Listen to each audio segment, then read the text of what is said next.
Good morning, good afternoon, and good evening. And thank you for joining us for session 6 of the US-Australia Indo-Pacific Conversation Series titled Who Matters More for What and How in the Indo-Pacific, China or the United States? We would like to give the floor to today's moderator, Mr. Rob York, Pacific Forum's Director for Regional Affairs, to kick off today's program. Over to you, Rob. Aloha. My name is Rob York. I am Pacific Forum's Director for Regional Affairs. Welcome to this 6th session of the United States-Australia Indo-Pacific Conversation Series.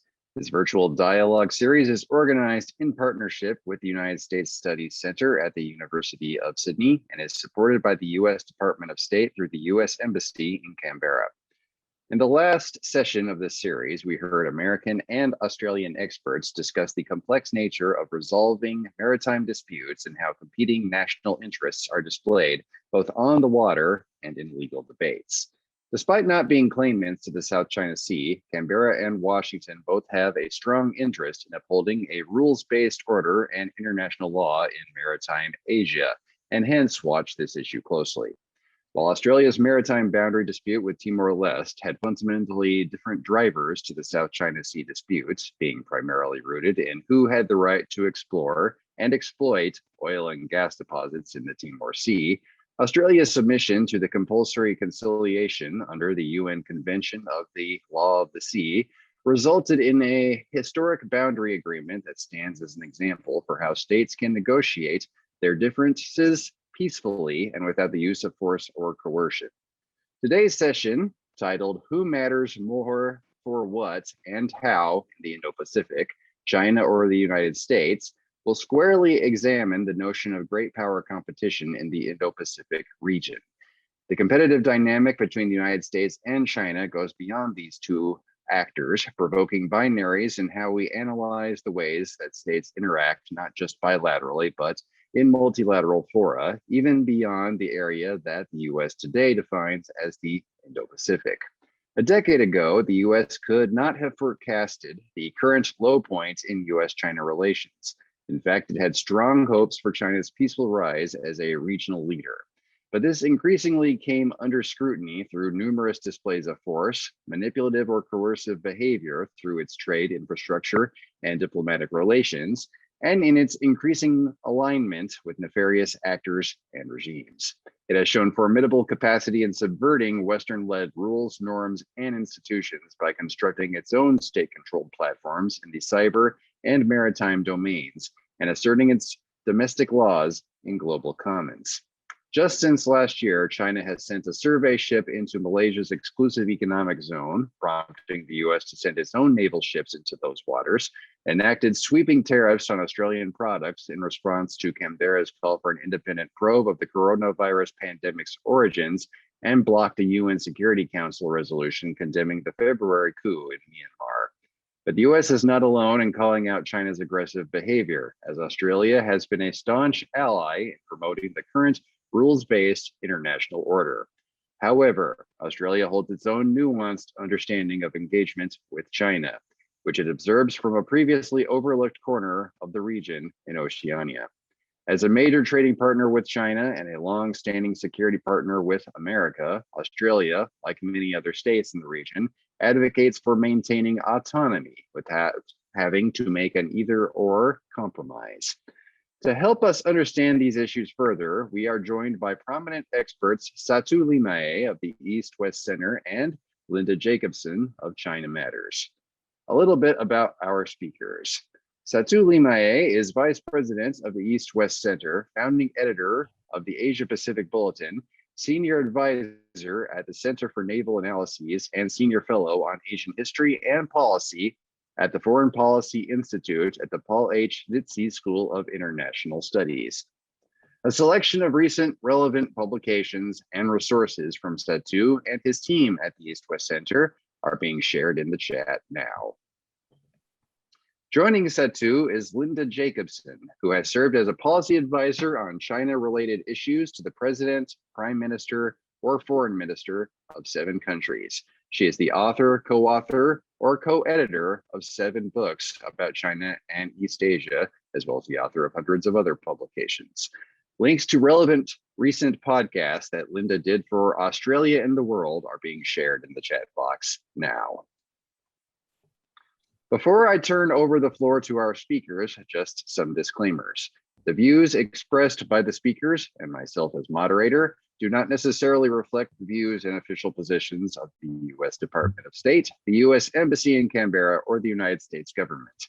All views and opinions expressed in this webinar also do not necessarily reflect the positions of Pacific Forum or of the speaker's home institutions. Finally, all remarks, including those during the question and answer portion, are on the record and will be shared on Pacific Forum's YouTube channel following this session. So without further ado, let me turn over to our first guest speaker representing Australian views, Ms. Linda Jacobson. Thank you, Rob. Thank you, Satu, for joining me today. And thank you, of course, to Pacific Forum for inviting me to do this webinar. I should make my own disclaimer. I am based in Australia. I founded China Matters, a very Australian think tank, Policy Institute in Australia. I am myself a Finn.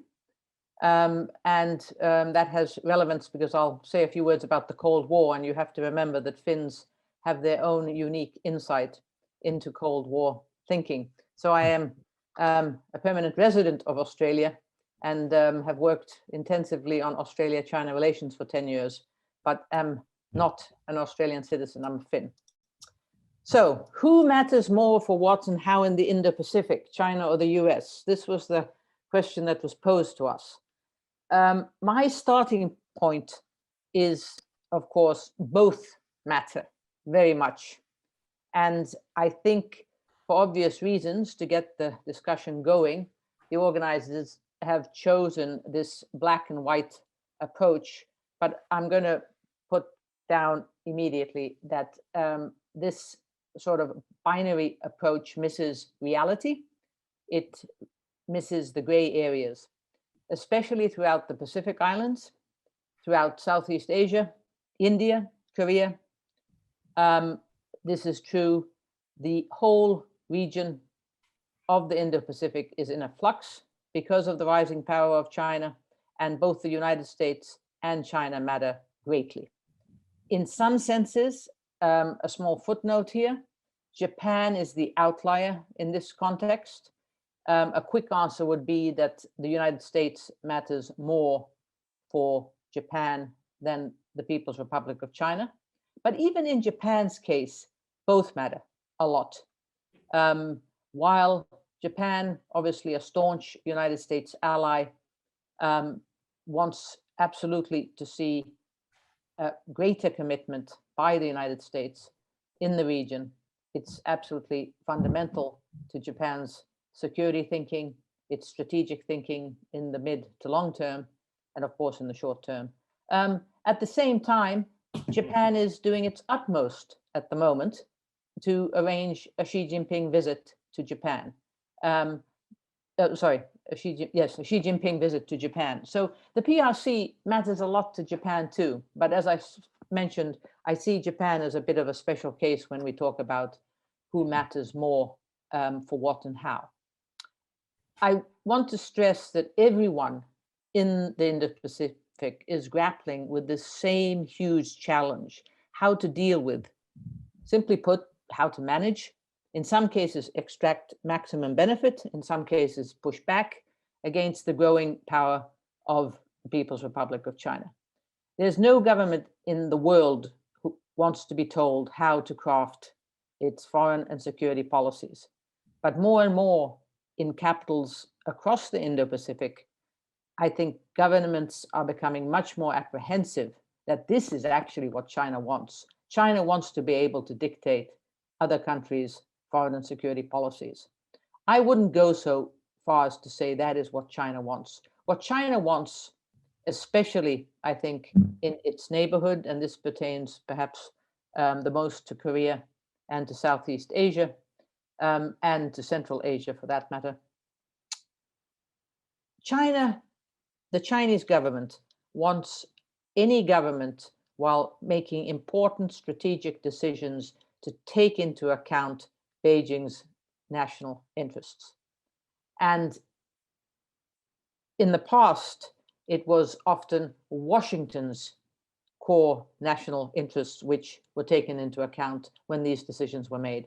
But today, from Beijing's point of view, they expect, especially Southeast Asian capitals, to take into account what would be in the national interests of PRC and at least not go against those national interests.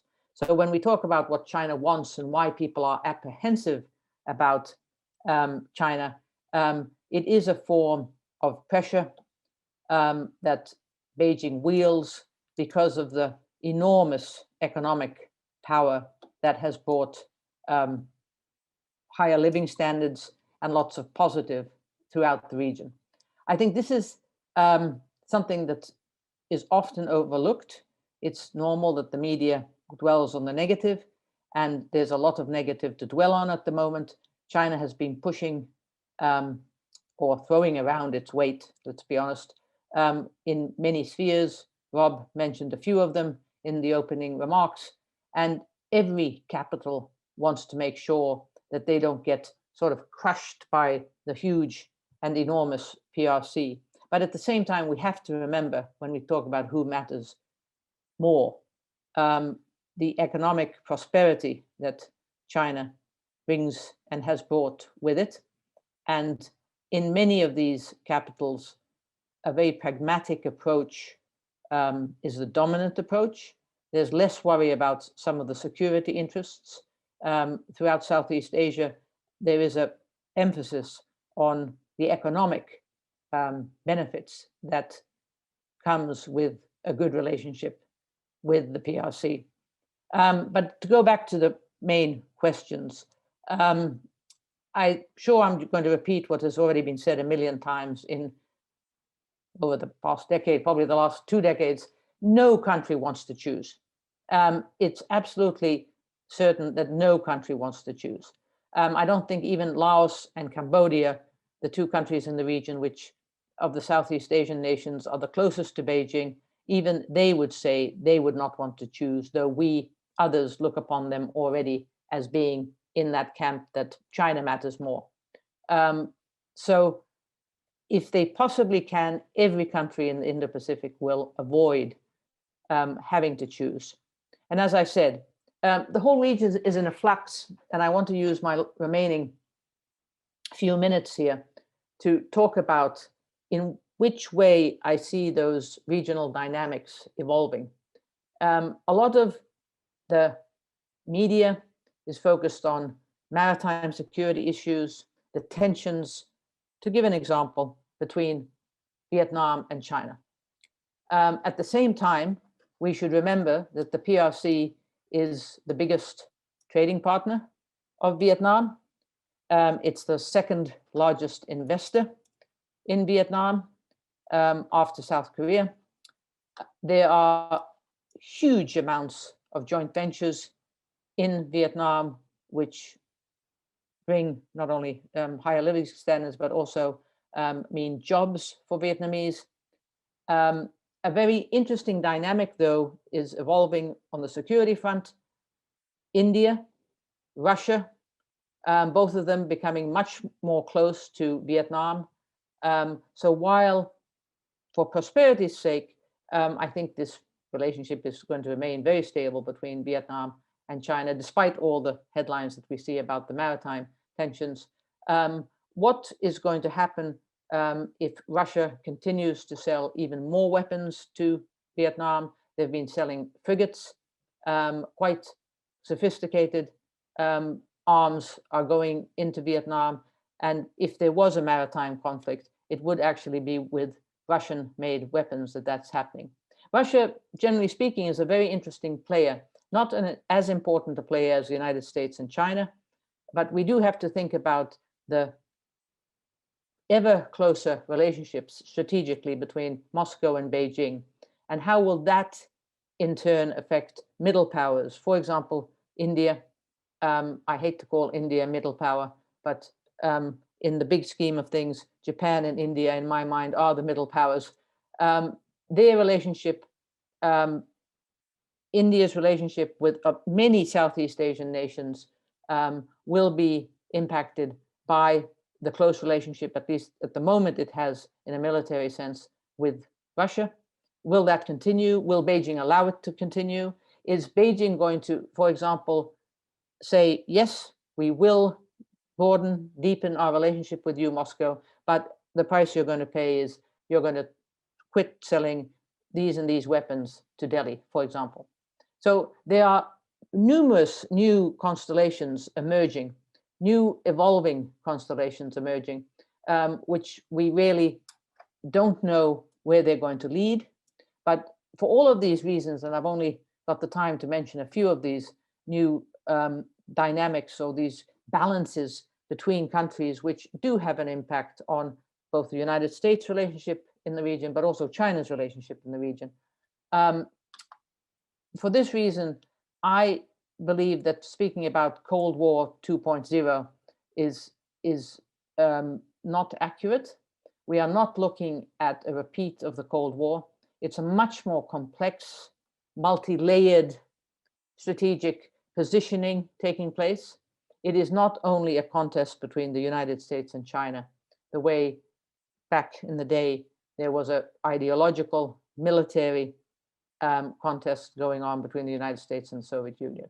It's a completely different kind of situation.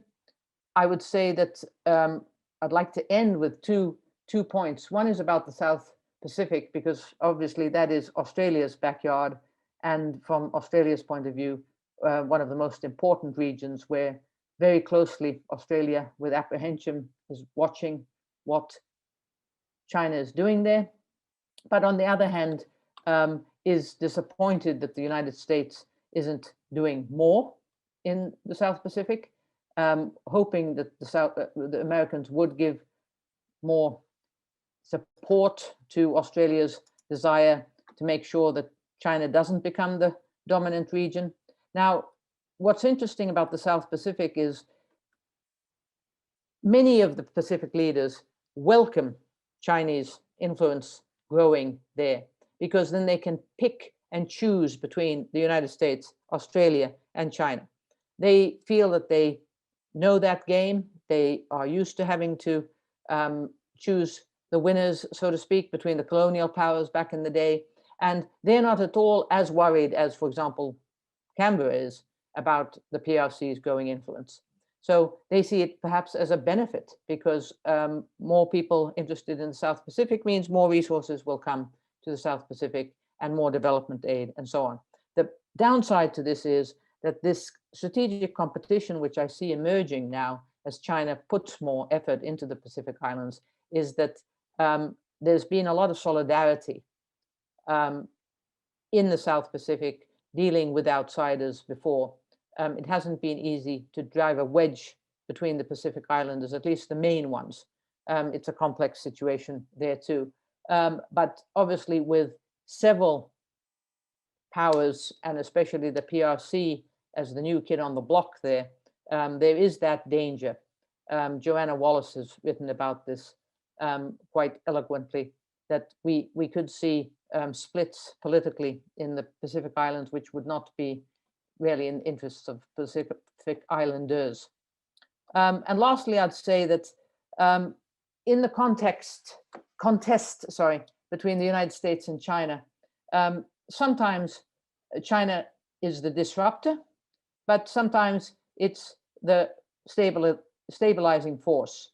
And I think the latter is what we should remember when we look at the dynamics between Washington and Beijing. Too much emphasis is put on all the problems that the tensions, the competitiveness, and of course the strategic competition which exists between them. Too much emphasis on that, and not looking at what, for example, infrastructure projects are doing for Southeast Asia, most of it funded by the PRC. The PRC is making inroads by creating technology on the ground, making sure that quality control centers are built so that the dependency on certain products will always remain with China. They're doing it in a very clever way, but clever meaning clever also because it benefits the countries that the resources are being put into. So it's a very multi-layered very complex picture we're looking at, and one can't just neatly say which and who matters more or what. It's going to remain very messy for a long time to come. I'm going to stop there. I've just gone over my allotted time by a minute.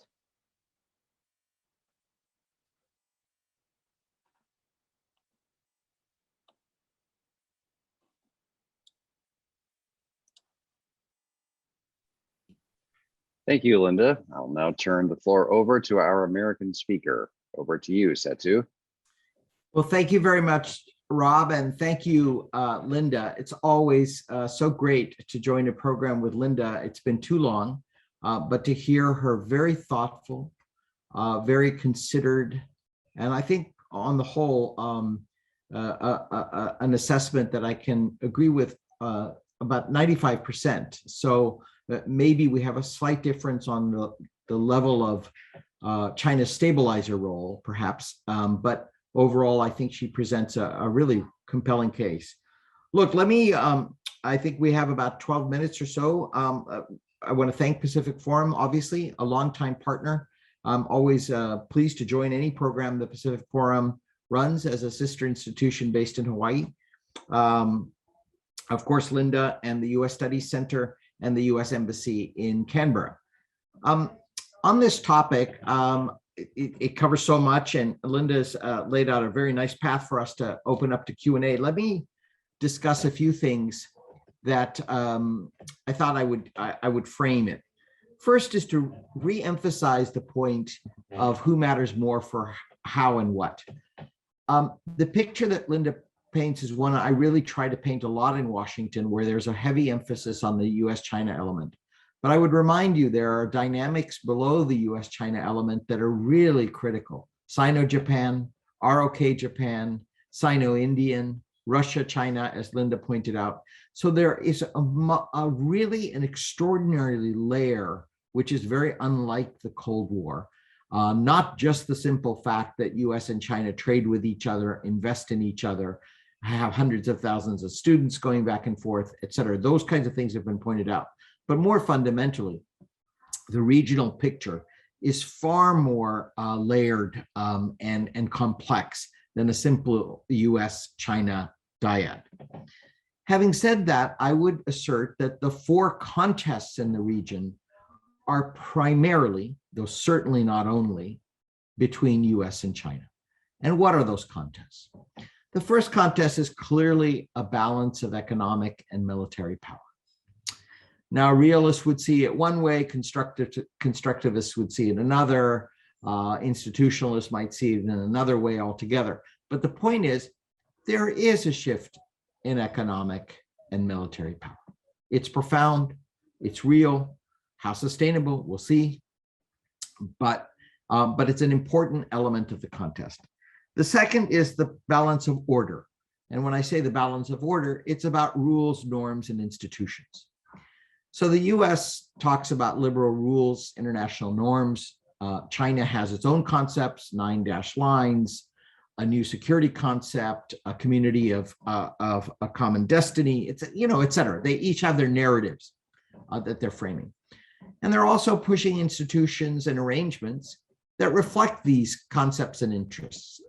So whether that's the AIB on the Chinese side or an alignment of democracies on the US side, et cetera, there have a number of competing elements of order. And the final one is about narratives, sort of what this is all about, which is not too distinct from order, but certainly a balance of narratives and context. And finally, the balance of relations. Both US and China are competing for fundamentally bilateral relationships in the region. And as Linda said, I think completely accurately, countries in the region don't want to choose. They want to have a balance of relations with both the United States and China, but they also want to have a balance of relations with Japan, with Korea, with Australia, with the EU, with India, et cetera.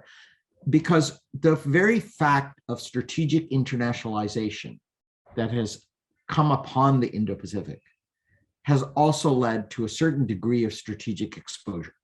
In other words, navigating and managing these balances is an incredibly complicated and complex task. But as the famous Singaporean diplomat and analyst Bilahari Kausikan says, to use the Vietnam case, in Vietnam, you're considered a good leader if you both confront China, but also don't get into a conflict with China. In other words, you need to stand up to China, but you have to avoid conflict with China. So this kind of management of relationships is quite common in everywhere on different spectrums, different scales, different issues. But you see this in Tokyo, you see it in Canberra. And I dare say, as an American, and only one American having his own views, have nothing to, I'm not an official of any kind. I've got to tell you, there's a debate in the United States. So I would urge listeners here to read the foreign affairs piece by Senator Bernie Sanders, an important voice in our domestic debate about just exactly what is the nature and how should we conduct our relations with China. So there's an ongoing debate here too, even though sometimes outside it doesn't look like a debate. The second big point I'd like to make is about the state of alliances and partnerships, and we can talk about this. In recent testimony to the U.S.-China Congressional Commission, Security and Economic Review Commission, I argued that basically our fundamental key alliances are stronger today than they were a generation ago. And that's Korea, Japan, Australia. One can quibble about the Philippines, but even NATO is generally structurally sounder. And when I say structurally sounder, I mean by terms of interoperability, exercises, conceptually, technologically, and a whole bunch of other ways that one could empirically measure. There are differences. There are ongoing issues. For example, in the US-Thailand alliance, we have a new initiative at the East-West Center in Washington that looks at new directions in the US-Thai alliance.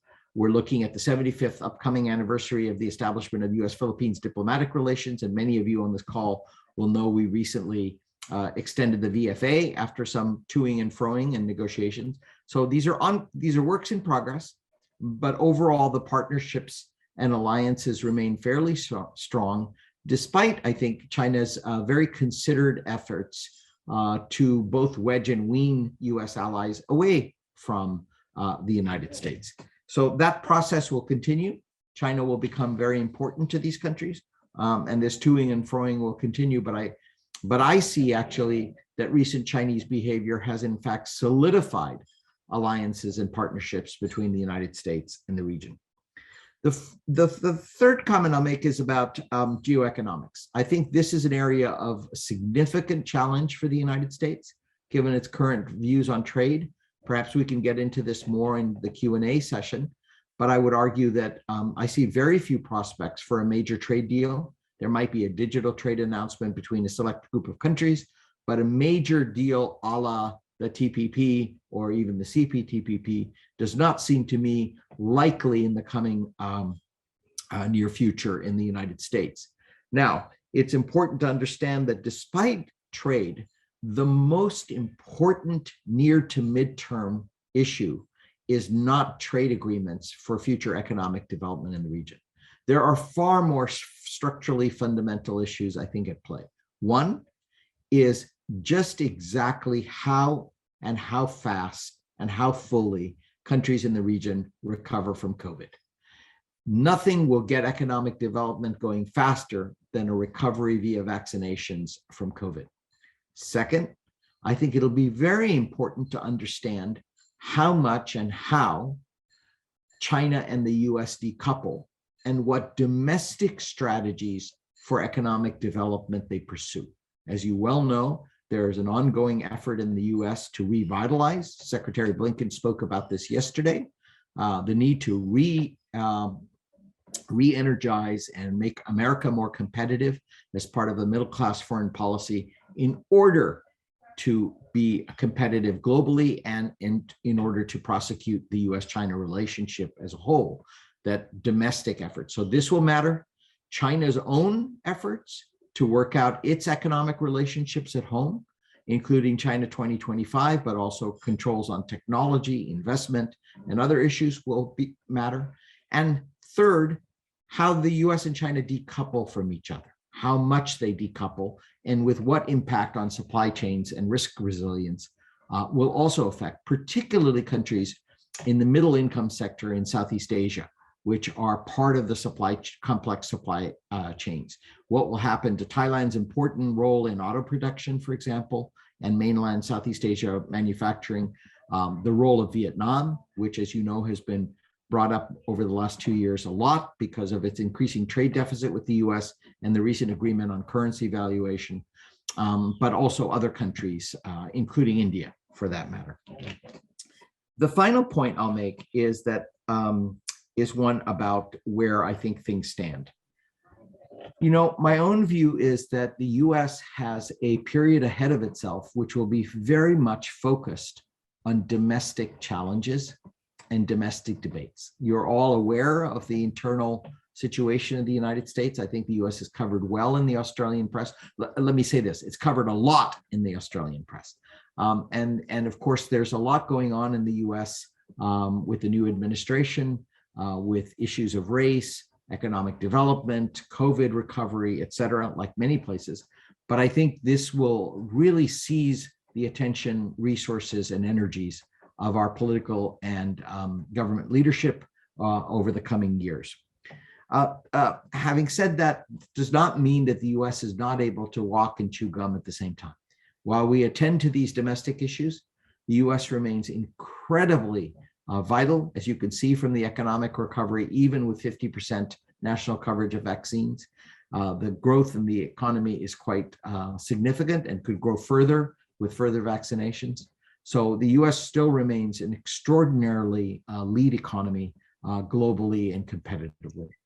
The second, on the balance of order, it does seem to me that the US is facing competition in a number of ways, but for the most part, these rules, norms, and institutions serve interests in the Indo-Pacific, including China's.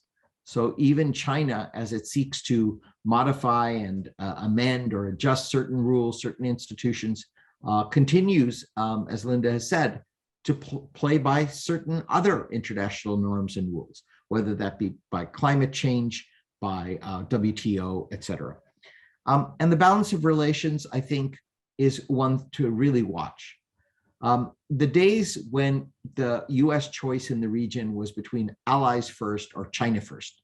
You remember the old argument used to be, if you get US-China relations right, you could get Asia right. And the opposite view was, if you got US allies and partners right, you would get China right, then hence getting Asia right. Those days are over. China is simply too important a player for the United States and for everyone else for there to be that kind of dyad. And it was never quite that artificial. But now you have to get both China policy right and our relationships with allies and partners right. So I'll end by simply saying, I think that both China and the US will matter. I do think China's, and I will say this in the context of the stabilizing role, I think the public opinion, elite opinion, and China's recent views on territorial disputes, whether that be on the India border or in the East China Sea or South China Sea, have created a certain degree of concern amongst a number, if not all, Asia-Pacific players. And whether it be small countries like Laos and Cambodia or others, will seek their best to negotiate over-reliance on China, in part because China has these irredentist claims, historical claims, and is present and close and proximate. So there will continue to be an effort to continue to engage the US and keep the US involved in the region, in part not to become too dependent on China, and because of the worries on China. And the Singapore's Institute of Southeast Asian Studies report in 2021 highlighted some of those concerns, and I urge you to reference that. So let me stop there, and again, thank the organizers and my fellow panelists for the opportunity to be here today. Thank you so much. Thank you. Both Satu and Linda, thank you, both of you, for those insightful remarks. Having heard from both of our speakers, in a couple of minutes, I will turn to our audience for their questions. Instructions for Q&A are flashed on your screen. To ask a question and/or comment, please use the raise hand function located on the tab at the bottom of your Zoom screen. Wait to be called on and unmuted by Pacific Forum staff before speaking. Please state your name, position, and affiliation before commenting or asking questions. Alternatively, you can submit your question through the Q&A tab, but if you are going to use the Q&A tab, please also include your name and affiliation in your submission. In order to jumpstart our conversation, let me ask the first question, and this will be addressed to both of our speakers. Many commentators note the apparent binary choice Australia faces between security and economics. Is it really that simple? Is the United States pursuing trade policies that could help reduce this apparent economic gap between Washington and Beijing in regards to trade? And if not, is the choice of security and shared values not the assumed pathway for Canberra? I believe we'll start with Linda with this question. Thank you, Rob. I presume I'm unmuted. Yes. This binary choice question.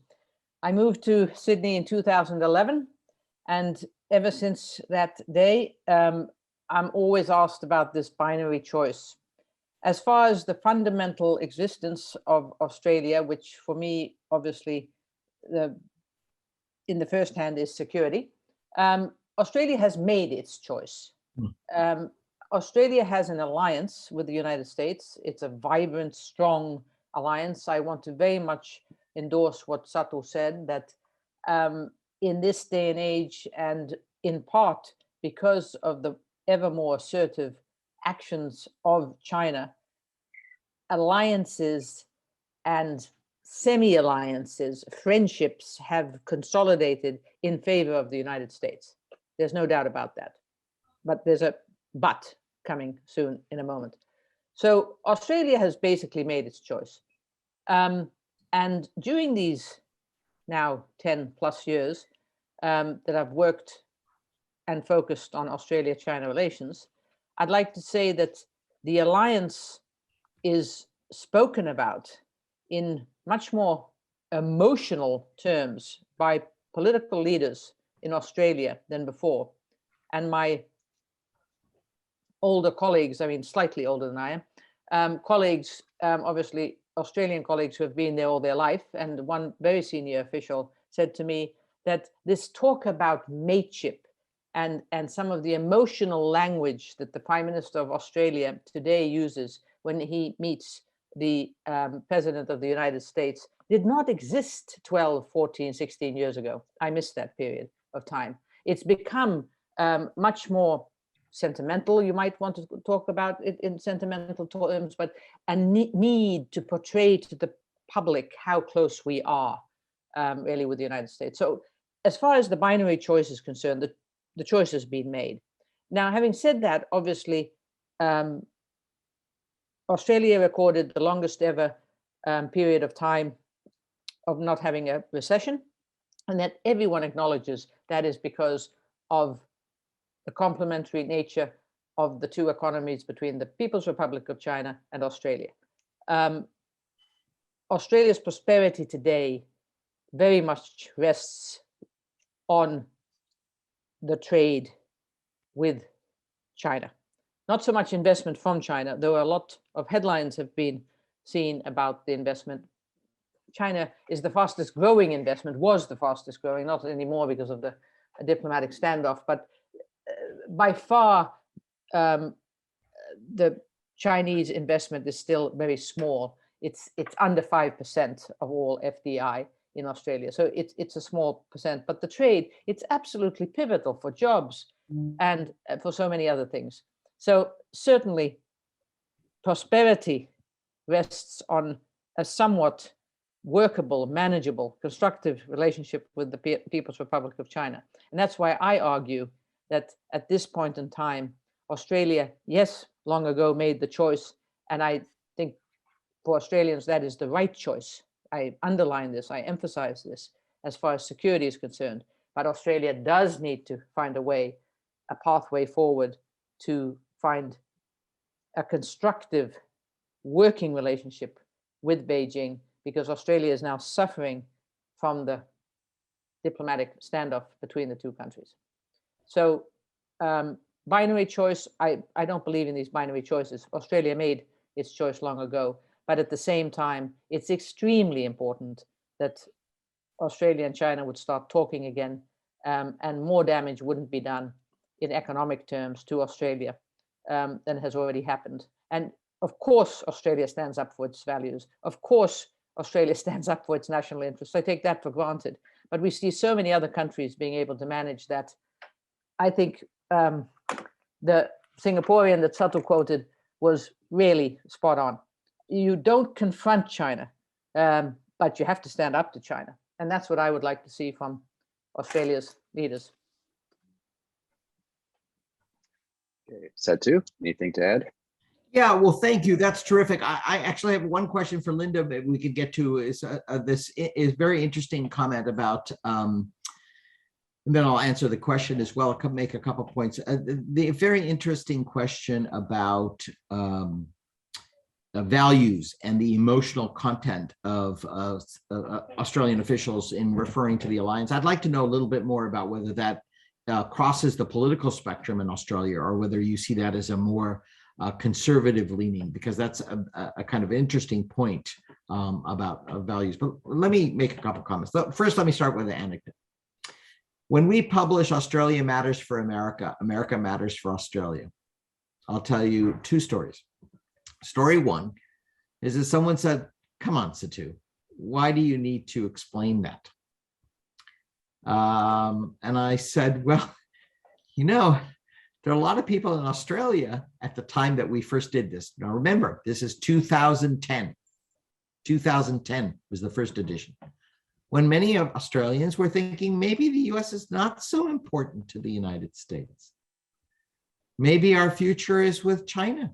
They used to tell us all the time, our number one trading partner, but we're the only country that has our security partner is not our major first trading partner. I said, join the club. You know, we're not going to be that much different very soon in terms of trade and other issues. That was one. The second was a story when we launched Australia Matters for America in Canberra with our embassy, US embassy, obviously, and with the Australian DFAT and other officials present. One of the graphics, as you can see in the link that was provided, showed UN voting of Australia with concurrence with the US. And an Australian senior diplomat, very senior diplomat, said to me, it's great to show that we're not lock stock with the United States, because it gives Australia an independent role and voice in the region. We don't want to be in 100% concurrence with every vote as calculated by those important votes in the US report.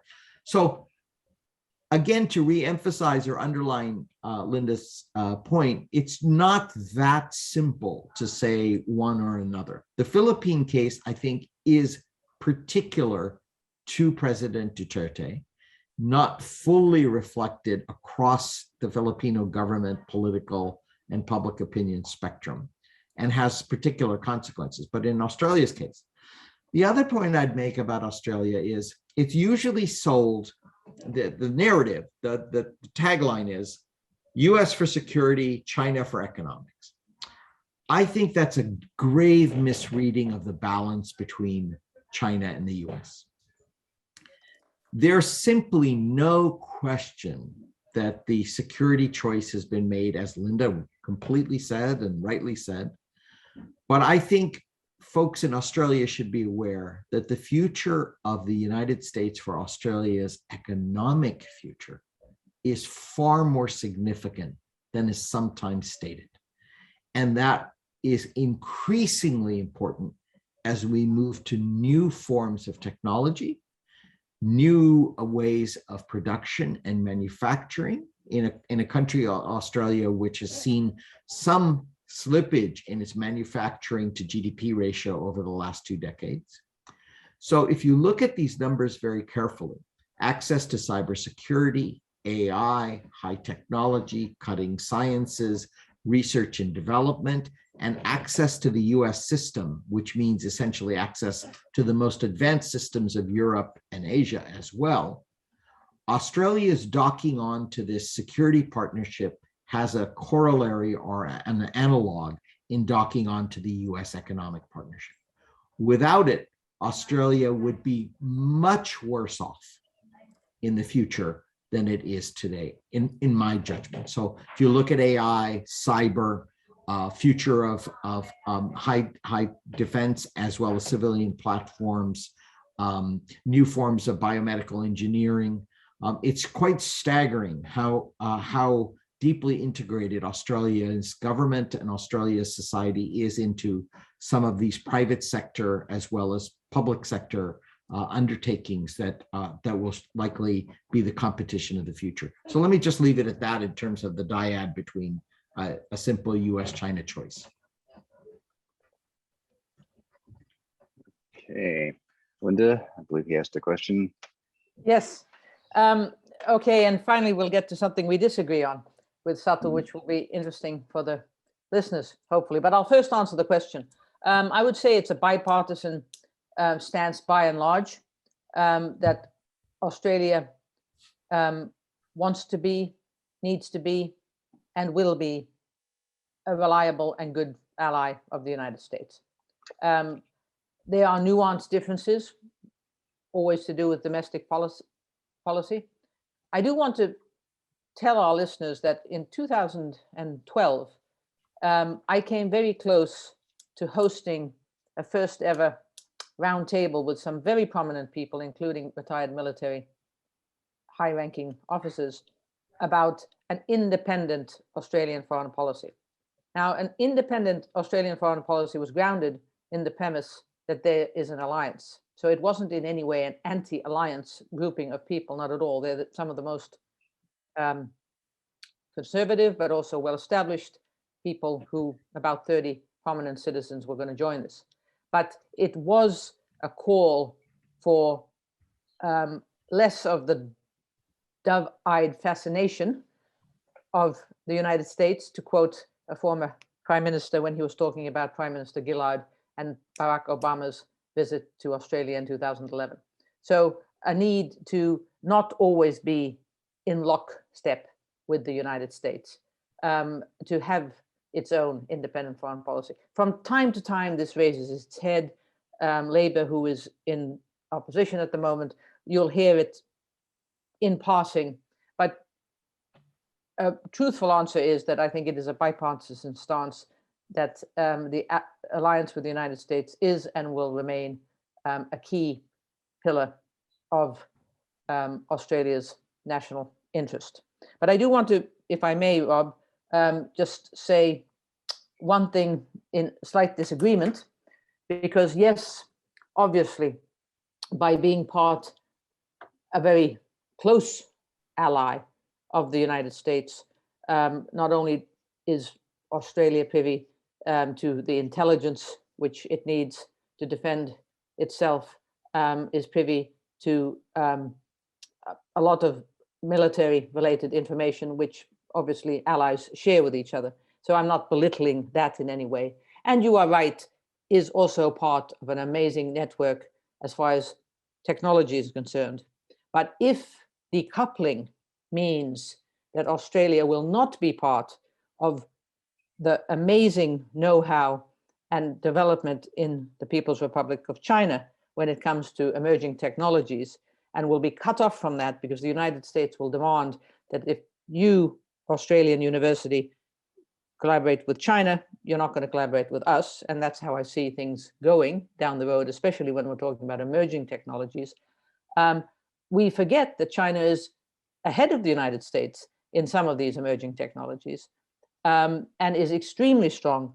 And for example, in quantum computing, which is one of Australia's strengths, the collaboration between the PRC researchers, this is not the government, this is the PRC universities who are specialized in quantum computing, and Australian universities, is flourishing and is now at risk because of the United States demand that this is to be terminated being cut off from what I call the world's leading technology. So it's not a black and white picture there either. Australia gets a lot from the different sidebars of the alliance, but at the moment runs the risk of being cut off from a lot of positive too. Thank you. That's a fair point. That China. I think, and I'm sorry I don't have the link right now, but we did a study at CNA at the Center for Naval Analysis on aligning U.S. partners and allies on high technology investment regulations. I think there is no appetite, even as close an ally as Japan, to cut off relations in productive civilian, non-threatening areas with China. And that's got to be the play. It's got to be important for everyone. I would dare say in many sectors for the United States as well. It makes no sense to cut off trade and investment relations in non-sensitive sectors. But I think this alignment, as you say, is going to be a tough part. And Australia, because of the defense relationship, it's not a choice for countries that are non-allies. It's going to be a much finer choice for Australia. So I'm glad we have this kind of difference in emphasis, because I think it's important for people to understand. I do think this is going to be a real area of debate going forward, how we align those policies. And by the way, that will work with London. It'll work with that will matter with Berlin. It'll matter with Helsinki. It'll matter with Oslo. It'll matter with all kinds of people. Everyone. Yeah, absolutely. All right, there are several questions in our chat, which I will get to. I'd like to remind our listeners that you can submit your questions through chat, and we can also use the raise hand function, but please state your affiliation along with your name. We'll start with Dr. David Camero, who has submitted several questions. According to his preferences, I will start with the question of why neither panelist has thus far referred to the Quad. Beyond that, we can also tackle his other questions, which are very important, which is, it appears that in the Philippines case, President Duterte's pivot to Beijing has not brought the economic benefits that were counted on, and what lessons can we draw from this? He also asked whether or not, you can explain Beijing's support for the junta when a hybrid Myanmar would seem to be in the PRC's interest, by which I presume he means a power sharing arrangement between the military and civilian governments. Satu, I'll start with you. Please address whichever of these questions you'd like. Sure. It's a well-known thing. President Duterte took office with a build program of infrastructure development. He looked to China to provide some of that BRI infrastructure assistance to the Philippines.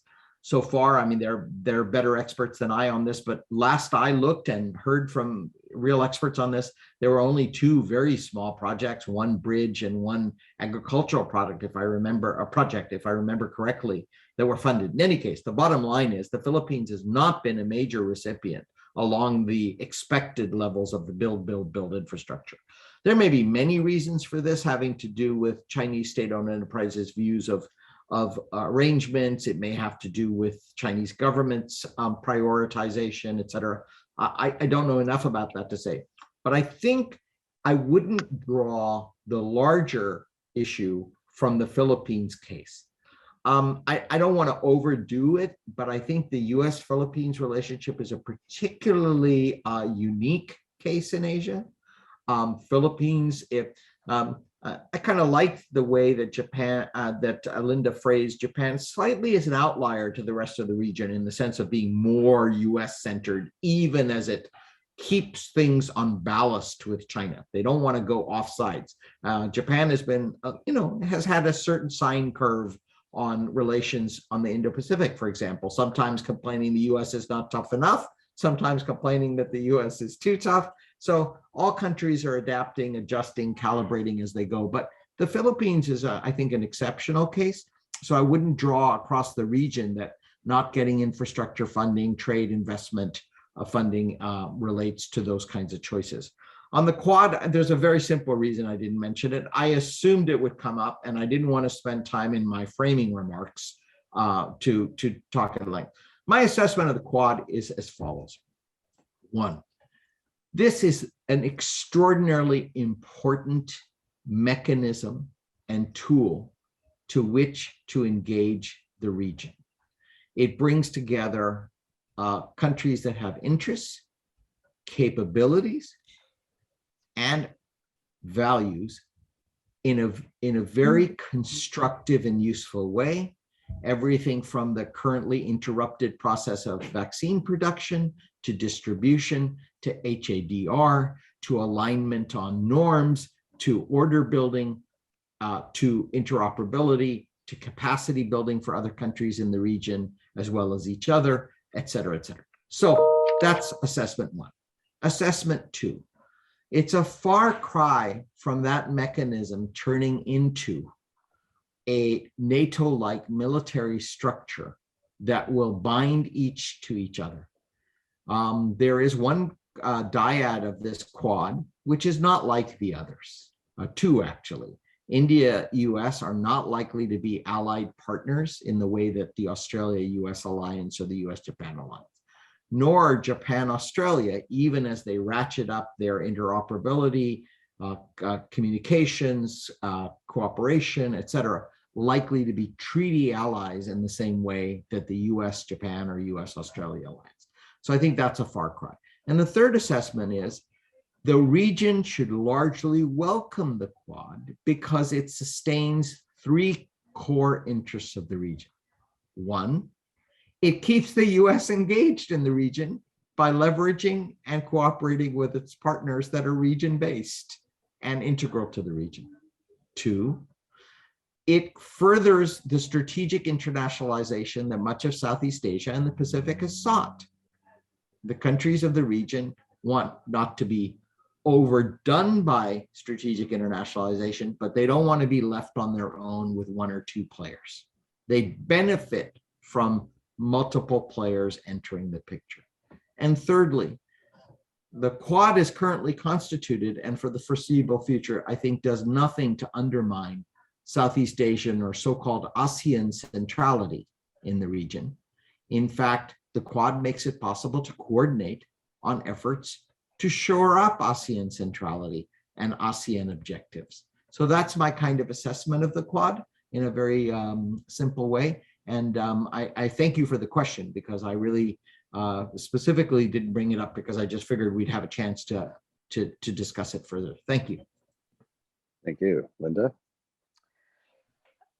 I don't know enough about Myanmar, David, to answer you on that question. And I would agree with all that Satu just said about the Philippines. So let me tackle the Quad because here again, a slightly different approach to the Quad. I personally think that too much has been made of the Quad. I am well aware that of late, the Quad has risen in prominence. The highest of state leaders, political leaders, have decided that they need to emphasize the importance of the Quad. But at the end of the day, this constellation, including India, India, in my mind, is not sharing the security interests of the other three.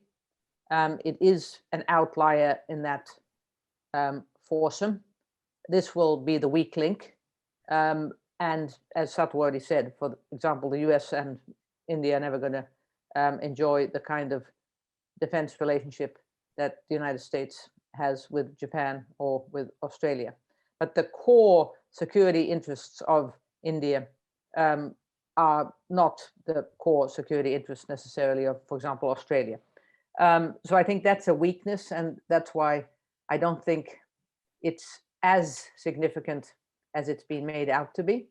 I also question whether something that is, of course, never said out loud, in fact, it's been denied, but directly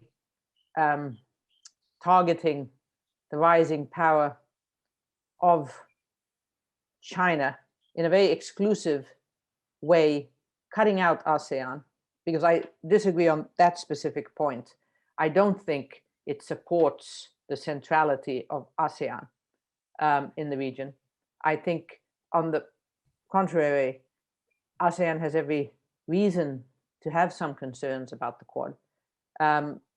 If I see the Quad expand to include others, and there's been talk of this, I think that would be really important. But at the moment, I see it as a very much grouping which is exclusive to ASEAN, which is not a good thing, and targeting the PRC, which, again, from my viewpoint, is not a good thing. We want to bring China into the region more forcefully. We want to make them more responsible. We want them to stand up for their actions and explain why are they doing things that rightfully irritate, upset other nations. We don't want to push them out and say, you're not part of this equation. So I have my hesitations about the Quad. I hope that brought some balance, David, to your question. All right, we have an additional question in the chat from Jonathan Lim. Amidst an intensifying strategic competition between US and China, is the adoption of a non-aligned or hedging approach a viable prospect for undecided states in the Indo-Pacific? And if you would also talk about the different kinds of hedging and non-alignment that you might see in the region, that would also be beneficial, I believe. Okay, let's start with Linda. Absolutely, Jonathan. I think we are going to see possibly the kind of the beacon of non-aligned foreign policy, Indonesia, stick to its gun. There is a strategic competition right now going on between the United States and China to gain more influence in Jakarta. There's no doubt that Indonesia, because of its size, because of its significance within ASEAN, because of its largely Muslim population, is a very significant country with which the United States would gladly have a closer relationship. China would gladly have a more close relationship. It's one of these so-called swing states, to use an American expression. But I think that the Indonesians are going to play their cards very skillfully. I think they're going to stick to their guns and remain so-called non-aligned. But as far as smaller states, undecided states, I think the hedging approach is really the only viable approach that they can possibly take. They absolutely need the economic support of China. And I want to agree with something Sato said earlier. We're not only talking about economic support. Down the road, China is going to provide more and more public goods also in the security sphere. We're talking about search and rescue. We're talking about many kinds of security facets where China is going to increasingly play a larger role. So they're all going to need China as it becomes more dominant in the region, as I believe it will. But they're all going to need the United States. Everyone wants the United States to be committed. And one issue that hasn't been spoken about, and I do want to say it before this session ends, is it's that worry among most nations, and even including Japan, that will this commitment from the United States last? Or are we going to see in 3 years' time another Trump-like president elected to the White House who won't be as committed? Or will the United States suddenly be embroiled in another disaster in the Middle East? And again, their attention will be focused away from the Indo-Pacific. So it's this haunting doubt that, is the United States commitment here for real? Will it last? Which lingers, I think, in most capitals around the region. And that's something that obviously Biden is working hard to dispel those worries. But he only has, 3.5 more years to do so. And everyone knows the United States electoral system. The Chinese, whatever happens, I think, politically, domestically within China, they're going to remain dominant in this region. So there's no doubt in the minds of political decision makers around the region that what we have with China is here to remain. The United States is a question mark. Thank you. Satu? Yeah, I see Linda's point. I can appreciate the concern about the trajectory of the United States' commitment in the region. It seems if I were in a capital in Canberra or Tokyo or Delhi or Suva, or I'd be calibrating. So I think the questioner's comments about non-alignment and hedging, I would put another way, sort of borrowing from what the India's Foreign External Affairs Minister S. Jaishankar said when asked about this. I'm paraphrasing. Obviously, he said something to the effect that, India is not aligned. India is aligned for India. And I would expect every country in the Indo-Pacific to be aligned for its country. I mean, it seems sensible to me. They'll calibrate, they'll web, and they'll bob and weave, they'll navigate. As Linda said at the outset, they've managed a number of colonial powers coming and going from the region. I would also say there's some precedent for the US role and questions about the US role post 1975. I remember, I'm old enough to remember, I suppose, is that a good thing or a bad thing? Old enough to remember when there were questions about the US after the end of the Cold War. Was the US committed to Asia? I mean, after all, we had to issue 3 or 4 reports, the East Asia Strategy reports in the early 90s, to remind people that the US was committed to Asia. We had to actually use, I thought, perhaps not totally helpfully, even a numerical number of the number of troops we were going to keep in the region. So these things do come and go. I think that the case that I've made before is that actually for American interests, if the US chooses to be active anywhere in the world, given its interests and its future prosperity, demography, opportunity, it will be the Indo-Pacific. If I were in another region of the world, I might think, well, how much interest am I going to have? But it does seem to me that countries in the Indo-Pacific will remain seen in the US as critical allies and partners, not only helping to shape an American role in the world, but for direct interests for the American middle class. And that relates to trade, investment, education, cultural links.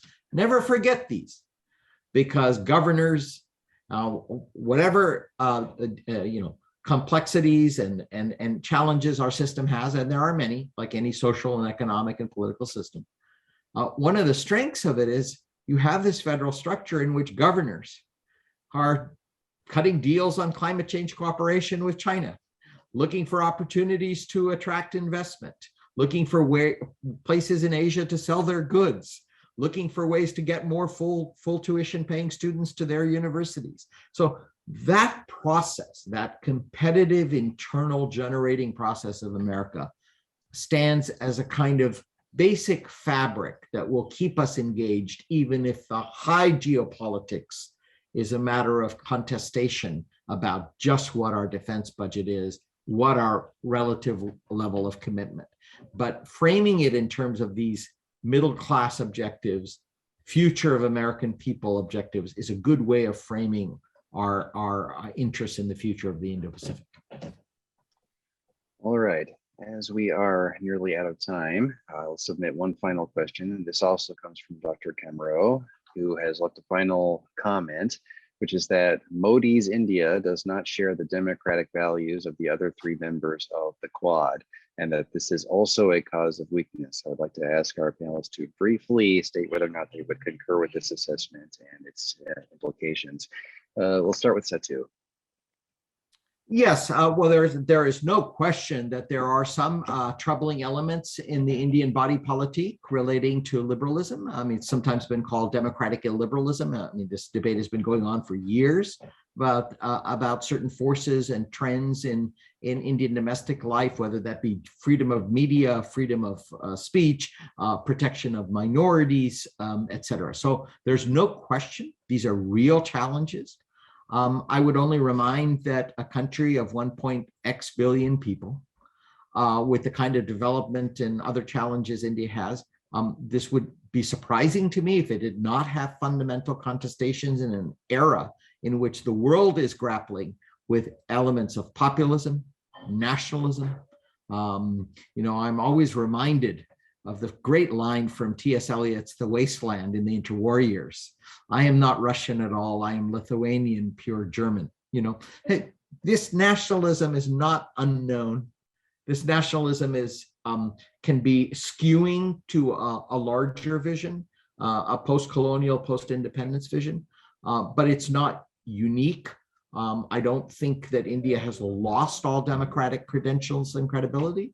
I think it has some severe tests ahead of it, as do many, many countries. So that's where I'd leave it on the question of India.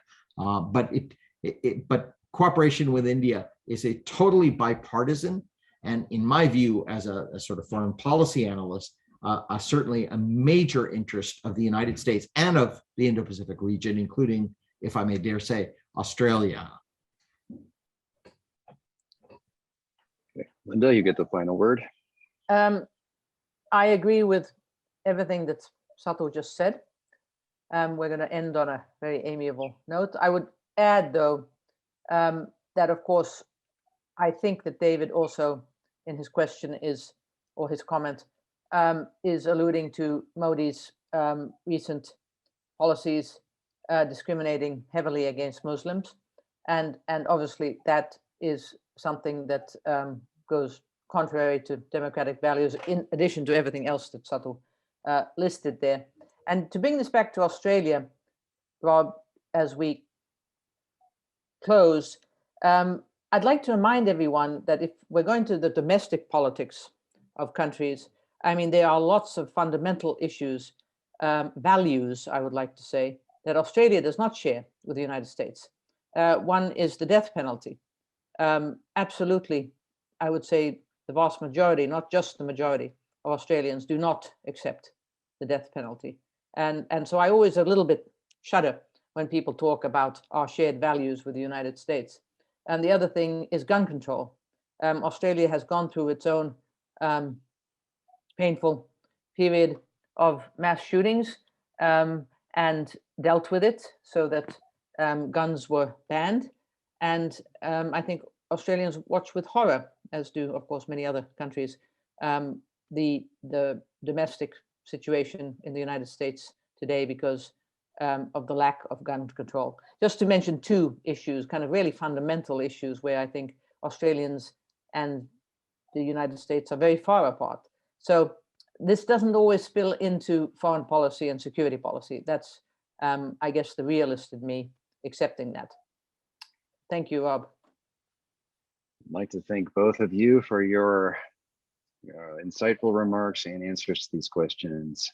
I'm sure that all of our participants have benefited greatly from your insights. I'd like to thank all of you who tuned in. Please stay tuned in for the final session of the US-Australia Indo-Pacific Conversation Series, which is happening on Monday, August 30th in Hawaii, Tuesday, August 31st in Australia. The session will feature presentations from 3 members of Pacific Forum's US-Australia Next Generation Leaders Initiative and will be discussed by Dr. Bates Gill of Macquarie University. Registration announcements will be sent to email subscribers and on Pacific Forum's social media. Later today, we will be hosting the final session of our sister series on US-Singapore relations starting at 4 p.m. Hawaii time and 10 p.m. US East Coast time. The session, titled Next Generation Voices in US-Singapore Relations, will also feature 3 presentations from members of our US-Singapore Next Generation Leaders Initiative, which will be discussed by Dr. Adrian Ong Yu-Jin of RSIS in Singapore. If you or someone you know are interested in tuning in, please catch the link being shared in the chat box now. That concludes our webinar. Thanks again to Satu and Linda for sharing their excellent insights, and thanks to our audience for their participation. We look forward to seeing you again soon. Thank you all. Thank you, Linda. Thank you. Thank you, Rob, Pacific Forum. Thank you, Rob. Thank you, Satu. Thank you, Pacific Linda, Forum. I've sent you my email in the chat. I'd be grateful if I could get yours so I could follow up with you. That'd be great. Okay, I'll do Thank that. you. Cheers. Bye-bye, Bye. everyone.